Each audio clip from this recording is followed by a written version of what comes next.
Jai Hind friends, I'm Major Gaurav and you're watching the Chanakya Dialogue from Afghanistan. English. And they have got their own intel, of course. They have the finest intelligence apparatus in the world.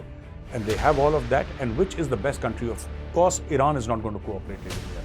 Former army chief, but a very, very respected soldier, a very sober gentleman, a very balanced sort of a person. If you speak to him, you will come to know that he measures his words. He does not say anything offhand. Jai Hind friends, I'm Major Gaurav and you're watching the Chanakya Dialogues English. Like this video, subscribe to our channel and don't forget to press the bell icon. General Naravane, former Chief of Army Staff of the Indian Army, has written a book called 4 Stars of Destiny, and some people, politicians, have tried to make it controversial. There's no controversy in the book. The general has simply narrated what happened in front of him. However, what they've done is taken his statements and turned it round its head, or turned it on its head rather. Now, ladies and gentlemen, there are a few things that I'd like to tell you. For example, this whole Agniveer or Agnipath scheme. There were a lot of protests, etc. And now, Mr. Jairam Ramesh, he's the General Secretary of the Congress Party and a senior member of Parliament. And what he is saying is that, that the Agnipath scheme was bulldozed through without meaningful consultations with those who were directly impacted by such a disastrous policy. Right? And the headlines are being hogged by mass suspension of Indian MPs, but there is India MPs, but there are, other stories which are equally, important. And so, you see, when General Naravane said that this came as a surprise to us, what did he mean? He has qualified it in that same article. And what he says is that, we had gone, the initial idea was that 75% would be absorbed. The idea was only 25%, and that is what the army had recommended, right? The idea of Agnipath or the idea of Agniveer did not originate with the Prime Minister's office or even the Ministry of Defense. The idea of Agnipath and Agniveer originated from within the Indian Army. Let's get that, out of the way. Whose idea was Agniveer? It was the Indian Army's idea, and they went, and finally the file signed, recommended this and that, went up all the way to the Prime Minister's office, and there in the Prime Minister's office, there were consultations held, and they said that no, let's roll it out more widely. So the surprise was that, hey, we had recommended this, and now this has happened.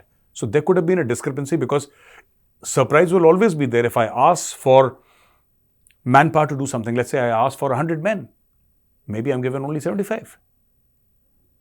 That, for me, it would be surprising, but that does not mean that it's wrong, right? Now, I have spoken to a lot of army officers, senior serving army officers, right?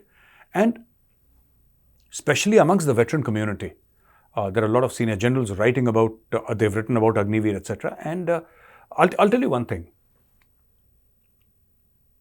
Why were so many senior veterans protesting against Agniveer? Whatever they thought were the tactical, operational, strategic implications of Agniveer, all the protests were done for one reason and one reason only. Every veteran who protested, or he said he did not agree with Agniveer, the basic emotional reason was intense love for the organization called the Indian Army. Any general who has written about it, written an editorial, an op-ed, any article in any newspaper, spoken on television, all those senior officers, and even people like me, anybody who had anything to say, pro or against, it came from a place of intense love for the Indian Army. This is something that the politicians don't understand. When something changes and you feel that it's not changing for the better, there will be objections. And you only object when you love an organization. Do you think if all these retired senior generals, the veterans, let us assume, and which is not true, but hypothetical assumption that they did not love the army, would they protest? They wouldn't have protested at all. They would have said, it's fine, we'll do whatever we wish here. How do we care? We've retired. But no, there is this loyalty towards an organization. There is this love for an organization, which is why all these things happened. And slowly, Agniveer is settling down. It'll take time. It'll take another couple of years. They'll settle down. And I hope the government announces some policy for them so that they are not left in the lurch and they are taken care of. At least a majority of them should be taken care of. This is trained manpower. It should go to BSF. It should go to CRPF. It should go to so many places. I mean, everybody, including the state police, everybody can benefit from this. And I think it will be a good thing. For the army, for the other people, for the army because the army gets a younger profile, and the other people because they get a soldier with 4 years of service, training, and more than service. You have a soldier who's operationally trained. And I think that part is invaluable. So I would request the politicians not to twist and turn things. General Naravane, of course, former army chief, but a very, very respected soldier, a very sober gentleman, a very balanced sort of a person. If you speak to him, you will come to know that he measures his words. He does not say anything offhand. Now, the problem with politicians is they say everything offhand. There is no measuring their words, no seeing how it impacts other people. Just speak, speak, speak, speak. Don't do that, please. Now, another comment, ladies and gentlemen, from Nawaz Sharif, former Prime Minister of Pakistan. Very interestingly, he says that for our current predicament, whether it's economic, whether it's diplomatic, whether it's political, he says it's not India, US or Afghanistan to blame. It is we ourselves. He said, and I quote, "We shot ourselves in our own foot." Okay? In the sense that he's saying we shot ourselves in the foot. He's saying Pakistan is to blame for Pakistan's problems, insinuating thereof that in the Pakistani context that the generals were always interfering. And he also quoted that he was ousted from power in 1993, 1999 and 2017. 3 times he's been ousted. He's been Prime Minister 3 times and he's been ousted from power. And I also remember Nawaz Sharif having an absolute majority, but some judges can always be manipulated in Pakistan. They can be manipulated to give the judgment that the army wants. The army will just send a colonel or a brigadier to meet a judge, and the judge will do the bidding of the army. That's how it's always happened in Pakistan. And this is exactly what former Prime Minister Nawaz Sharif has been saying, that there is too much of interference, and we are essentially what he has said. He's not used these words are mine, but essentially what he's trying to say is that Pakistanis are Pakistan's worst enemies. And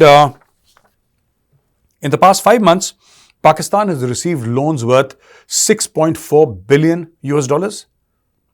That is the total quantum of loans received by Pakistan, $6.4 billion.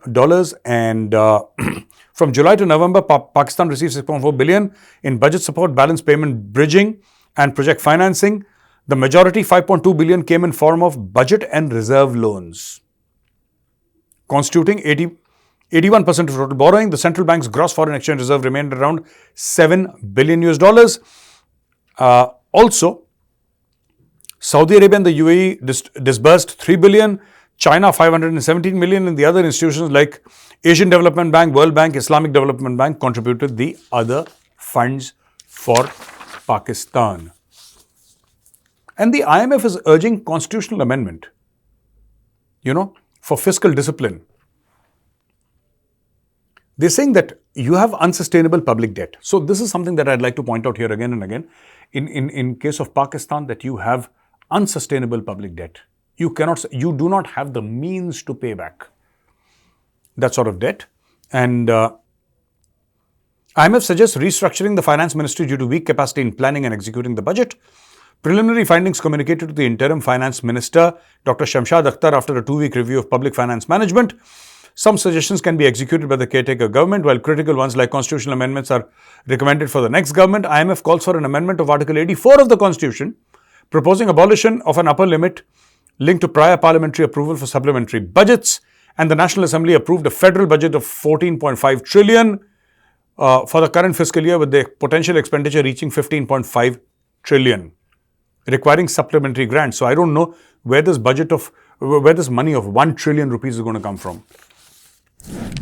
Another news from Pakistan, ladies and gentlemen, is General Asim Munir has met CENTCOM chief. Now, General Asim Munir, on an official US visit, met CENTCOM Commander General Michael Eric Kurilla in Florida, and they discussed shared interests, regional security cooperation, the need to enhance joint training interactions, blah, blah, and blah, boosting cooperation on counterterrorism and defense. This is all nonsense. This, ladies and gentlemen, all nonsense. And I will tell you why General Asim Munir has gone to the United States of America. Suddenly you find the US taking a lot of interest. The US that had ignored Pakistan. US that refused to, even grant a telephonic call between Joe Biden and Imran Khan. US that refused to meet the Pakistani Prime Minister. US that said that, listen, we don't care.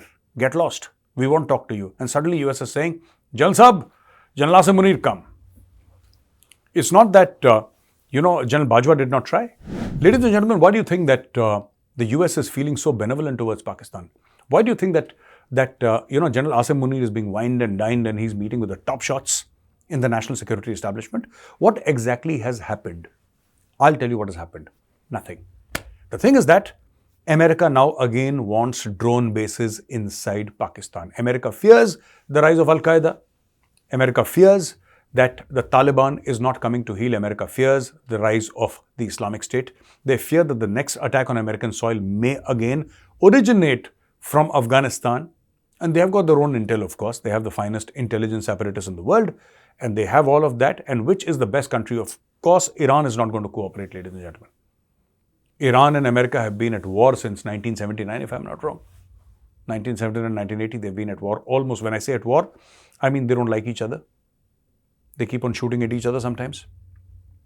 General Qasem Soleimani was killed by the Americans. The Iranians responded with those crazy 1960 vintage, Scud missiles, which killed nobody, but they tried. Iran and US don't get along. What is the next alternative? It is Pakistan.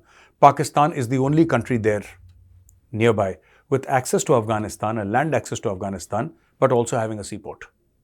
There is no other country there which has land access to Afghanistan and also has a seaport. Only Iran and Pakistan. Iran is out of the equation. That leaves Pakistan.